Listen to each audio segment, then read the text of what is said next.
Hey, what's going on, everybody? XO2018 back again with another video. Let me do a sound test real quick. Um, oh yeah, we're gonna be talking about the XO 2018 conference from Microsoft.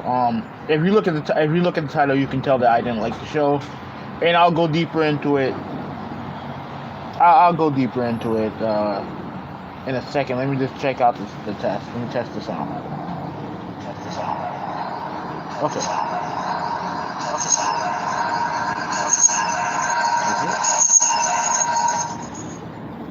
All right, so I think I'm straight.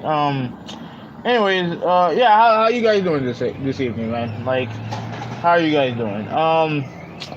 Yeah, man. Like, I watched the show. I was watching it from several different people, but the show. I ended up watching the show on Kofi's podcast. Shout out to those guys, Press Start podcast, great podcast. So I was watching the show, and you know, the show started off with crack. Well, let me go back a little bit, right? Like the thing about the Xbox inside Xboxes that they do is that I understand what their purpose is, right? I understand what the inside Xbox stuff is supposed to. It's supposed to highlight, certain games, and stuff like that, and that's all fine. My biggest problem with the shows is that there's so much like hokiness to them, right? Like, is this a lot of like over the top, uh, you know, just cheesiness when it comes to these shows? That's the reason why the first Xbox inside Xbox show I watched was trash. Was because of the hokiness of the entire show. And while I'm not gonna say that this show had the hokiness of the previous one, but it was still there, and it I don't know, man. Like, and a part of it felt like a part of me felt like this show from aesthetic, like from what, like let's start with the crowd, right? Like, I'm kind of distracted. Hold on a second. Hello. Okay. Yeah, my audio's acting funny. Um, yeah. So, like, everything from some of the hokiness of the show, the crowds, the crowds to me sounded stage, right? And now let me explain by that. I'm not saying that those guys weren't generally excited to be there. It's a great event for the people down there. And I'm happy for them. But it felt like the crowd reaction just felt staged, right? It felt staged. It kind of like, for those of you who probably don't know, I don't know if they still do this, but for certain wrestling shows, when the camera's like panning to a certain section, they'll kind of like, what they'll do, they'll hype up the crowd, right? So when the camera zooms on them, they'll hype up the crowd. Behind the scenes, the camera's not showing them, but what they'll do, they'll give the fans hand signals, pump them up, whatever, and they do that. And I feel like that was the case with this crowd. Cause I'm sorry, listen, I know there's people who like Sea of Thieves, but I can't imagine a group of gamers chanting Sea of Thieves, Sea of Thieves, Sea of Thieves. And the same thing with Just Cause 4. You're telling me that a bunch of people are chanting Just Cause 4, a franchise that's completely and utterly irrelevant? Come on, man. I don't buy it. I don't buy that shit, man. I don't buy that shit. So, alright, so the show started with Crackdown 3. We got a release date, February 15th. And they have their multiplayer mode that they show off. And to me, it looks fun. To me, it looks fun. I don't know about everybody. I don't know what everyone else is thinking. To me, it looks fun to me, and that's all that matters, right? So so I was worried about the game because the game that because I mean, obviously it's clear as day that the game's been downgraded. That's not that's not fanboy shit. That's legit. The game's been downgraded. But with that said, the game looks fun, and I'm definitely going to be a day one buy for me. I just hope there's more polish in the single player. So the multiplayer, that looks fun. That looks fun to me. But then after that show, after they showed Crackdown 3, everything else was just like either stuff that's already out, or stuff that or games that I'm not interested in.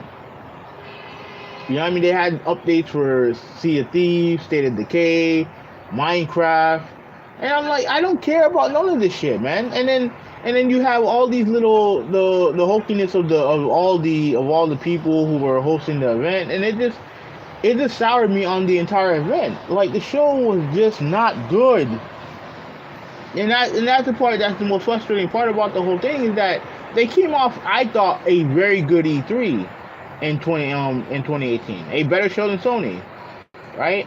And then for a show that's dedicated to your own fan base, you give them a supersized inside Xbox, and to me that's not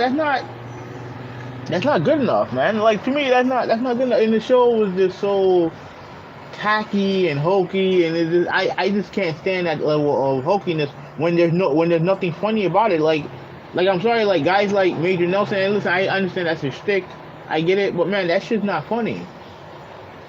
It comes out as corny.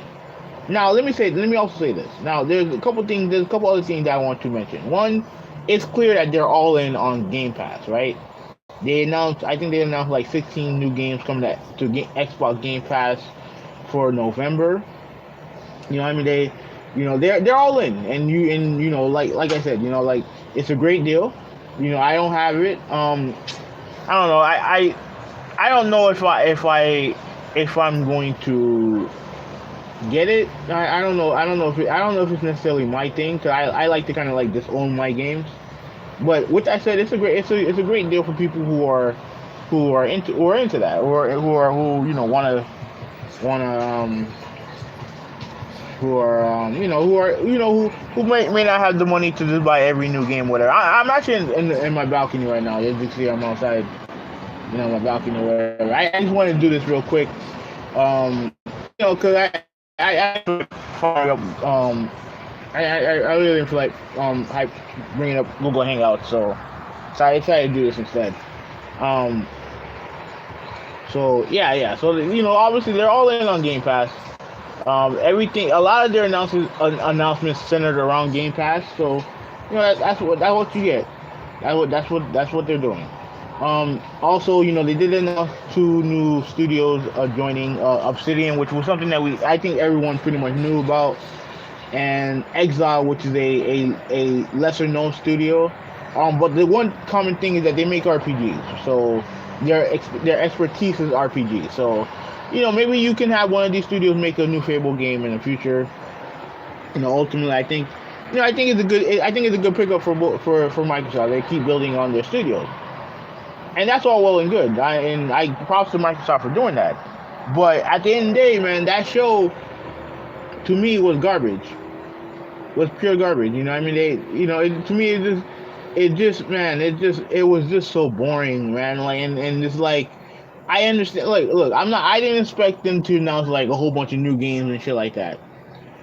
What I wanted was them going in depth on certain things that they needed to work on, right? Like I know Phil Spencer mentioned the Windows Store. What I mean, and how and wanting to improve it. I would have preferred if they went deeper into it. What I mean? They've made a huge commitment into trying to lure PC gamers. I think they could have used a little bit more time discussing that. They announced mouse and keyboard support with Razer, which I think is a good thing for them. I think I would have preferred more of that. And look, I get that they need to talk about Minecraft. I get it. Minecraft I would argue is their biggest franchise that they own. You know what I mean? And it's the one that has the biggest potential. I get that, man. But I don't want to sit through 5-6 minutes of developer talking. And I think that's part of the reason why last year's PSX was garbage, because it was just. And listen, I like to hear developers talk about their games, but but like 5-10 minutes at a time. Nah, dude, I don't want to do that. Now that was more of a PSX problem, but But with this show, it's like they have 5-10 minutes on Minecraft. they spent like 3-4 minutes on the new update for Sea of Thieves, State of Decay, and Devil May Cry, and all. And I'm like, man, I don't want to, like, I'm not interested in any of these games, and that could be just a me problem. But I see a lot of people are not interested in this in the show. Like, and to me, I just thought the show was garbage. And then, again, like I mentioned before, like the whole promo that Major Nelson did at the end was just cringe worthy. And then the highlight of the show to me was the studio announcements, and the difference between what they did and at E3 and what they did here with the announcements was that, like a studio like Ninja Theory was a big surprise. You know what I mean? Like getting, um, they talked about obviously the initiative and stuff like that. That was a huge surprise, but they also showed great games on there. Also, they also showed games that were interesting to me. Like for them this time around, they bookmarked the show with the announcements, and really didn't show anything that interested me outside of Crackdown, and after that, that was really it. Like that was really it, and even though I'm still getting Crackdown, it wasn't blow away. It wasn't like one of those announcements. It wasn't a blow away announcement. The game looks fun, but that's about it. And to me, like when those two things are the best thing that you can show me, like I'm sorry, man, but this show I gave the show a D. Like that's what the show gets. It gets a D because it just doesn't. It didn't do anything for me. Instead of putting me to sleep. So and again, I'm not just poking fun at Xbox. Like I praised their E3 this year. Their E3 was great. This was not at all. So I mean, it is what it is, man. Like I don't really have much else to say. Anyway, this is XO2018. I'm out. Peace.